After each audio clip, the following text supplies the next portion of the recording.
Hi, hello. Subscribe lang kayo dito. Mag-iingat kayo. Lahat ng viewers ng Rochelle Antig vlog, please do subscribe and thank you for all your support. Toits, yeah, no? Ingat. Good afternoon everyone. July 7 clearing operation tayo. Kasama natin ang PDO Manila. Dito tayo sa Hawakan Bonifacio. Kasama natin ang Task Force PDO. July 7, 2025. Pang 7 na po ng ating Yormes mula nakaupo siya.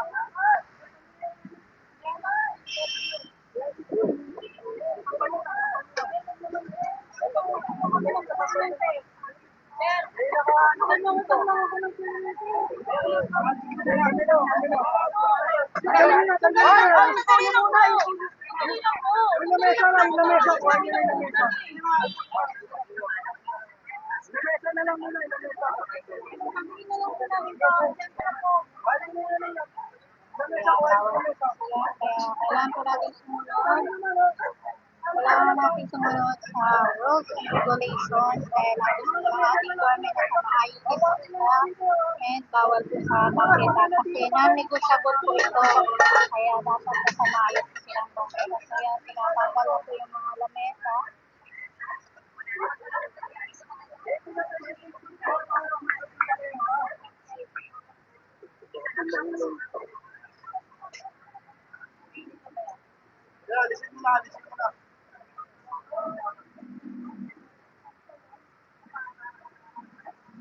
PDO Manila headed by Sir Mark Delfino. At ayan, tulong-tulong po ang ating mga kawani ng PDO para maging malinis po dito sa area na to.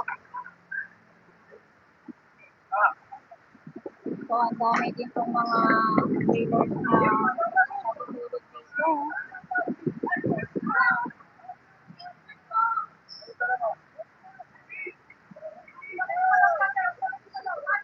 Ay, ang dami sinampay. Ginagawang sampayan.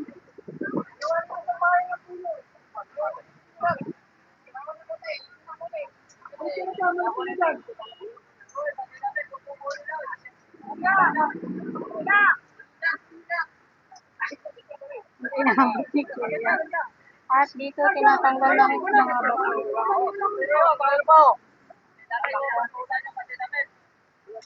Makyat na si Kuya. Yan ang gusto ng ating Yorme ay maging malinis. Kaya dapat lahat talaga ng mga basura ay aalisin yan. And 60 or 70% na rin po ang mga nakolekta or nahakot na basura. Kaya marami po salamat sa UNEL Waste Management na tulong-tulong din po para mapabilis po ang paghakot ng mga basura sa Kamaynilaan. Kasi alam niyo naman, ang dami pong mga iniwan na basura. Kaya, pero ngayon malinis na po sa area ng mahabaan ng Arpapa and sa Road 10. Yan yung una nating mga nilinis.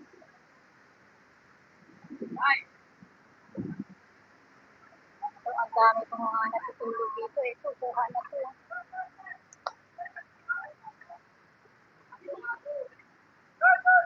Ang daming basura. May aso. May aso.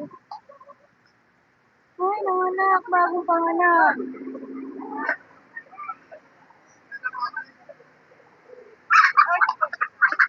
Ay, manok.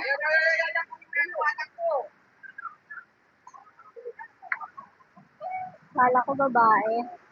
So, nag-alaga na rin sila dito ng mga hayop. Naku, bawal yan. Kasi hindi naman nila to,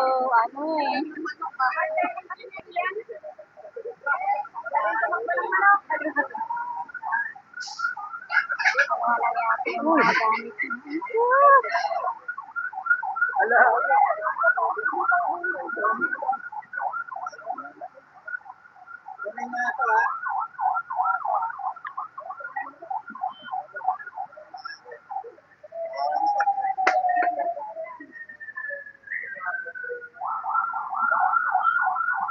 So yan, naikarga na rin po sa truck ng mga Basura pang basura. Ito sa BTS yata to. BTS.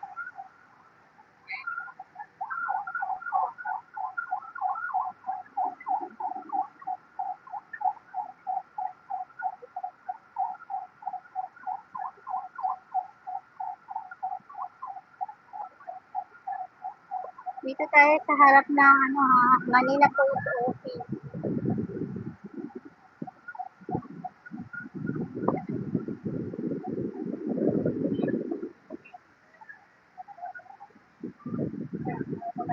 Lapit tayo dun sa kabila. Lakad tayo.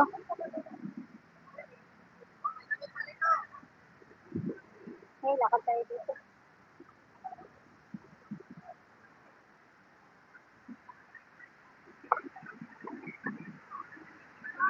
Andres Bonifacio, correction. Sabi ko kasi kanina, Liwasang Bonifacio. I'm so sorry. Tao lang po nagkakamali.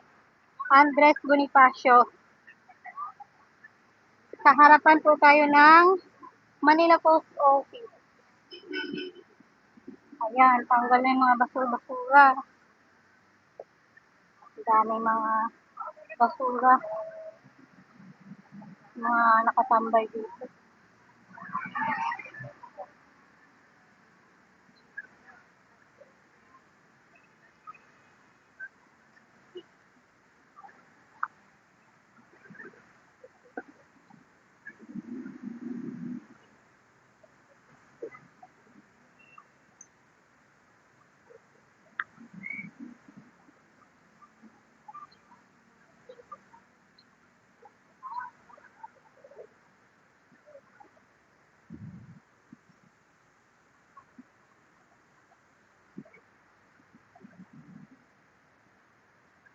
Naalala ko nung hold up ako dati, dito ako nag-report nun.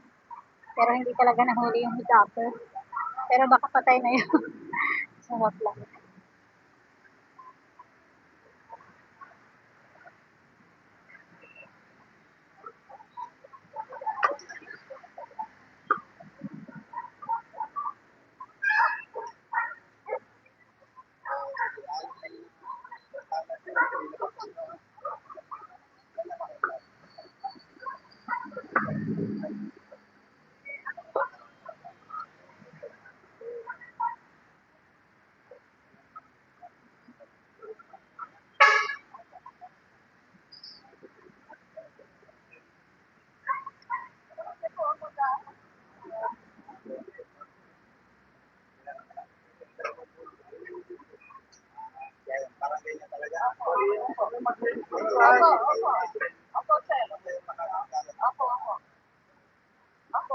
Anong barangay to, ma'am? 659. Thank you. Hindi po ito po pinapakulit.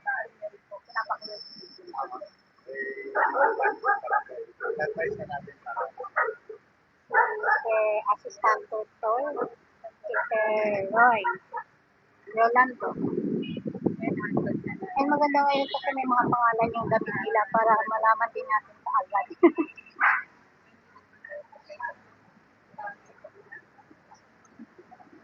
Ay, muling! Mapakon ko dyan.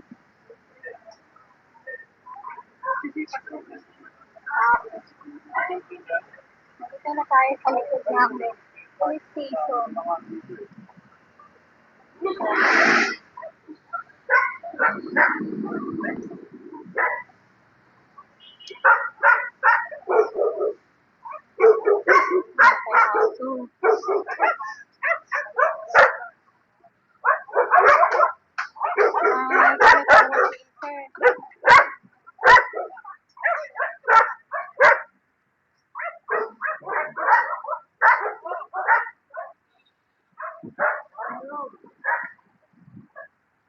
Good afternoon, sir.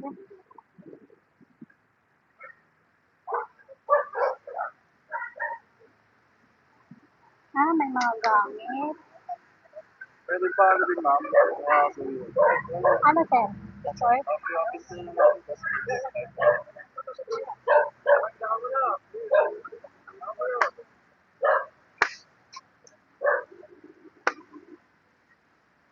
Yung mga gamit niya. Grabe naman.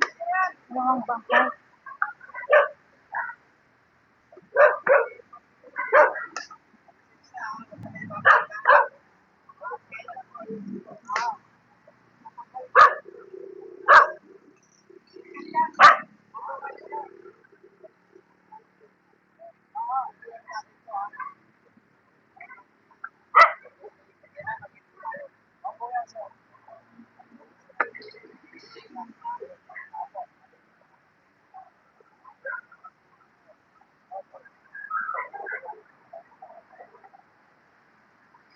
Tapos dun sa side may nagtunog. Ayun, may dumaan dun, no?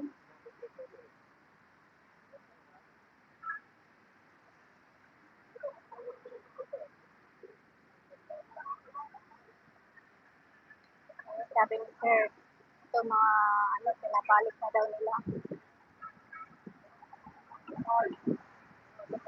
Ginagawang, junk shop.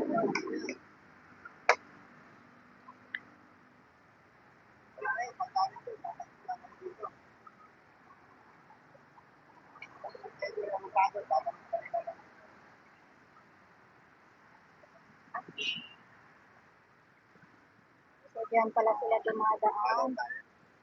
Okay, next tayo. So, ginagawang sampayan.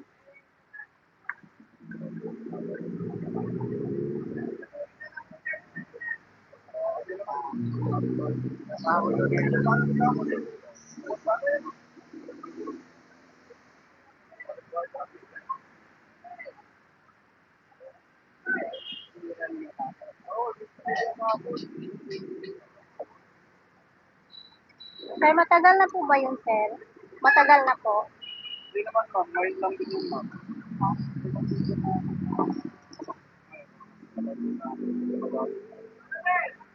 Thank you, sir. Okay po, thank you. Alay, by live? Hindi, sir. Report lang namin kay Orme.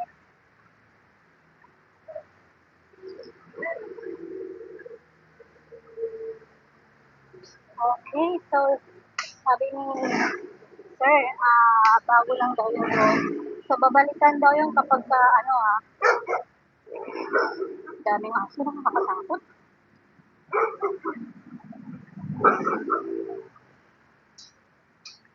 Ang lalaki. Shoutout sa lahat ng mga nanood sa ating mga update, ha?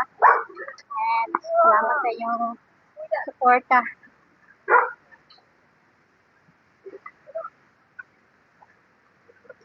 Naku. Ito ba kayo sa kuya? My God, ito ang mapil.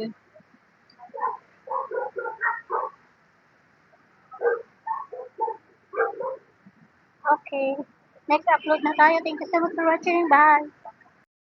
Thank you sa inyo, pati sa mga viewers nyo and followers nyo. Oh, marami na kayong aabangan. Yes, excited Handa na na ba po kayo kami. mapuyat? Yes naman, your man. Ay makapagpasalamat sa inyong lahat. At sa ating mga vloggers, shout out sa lahat ng vloggers. You survive. Abonado pa kayo. Thank you very much sa inyo, ha? Hi, hello. Subscribe lang kayo dito. Mag-iingat kayo. Lahat ng viewers ng Rochelle Antigna vlog, please do subscribe and thank you for all your support. Toits, yeah, no? Ingat.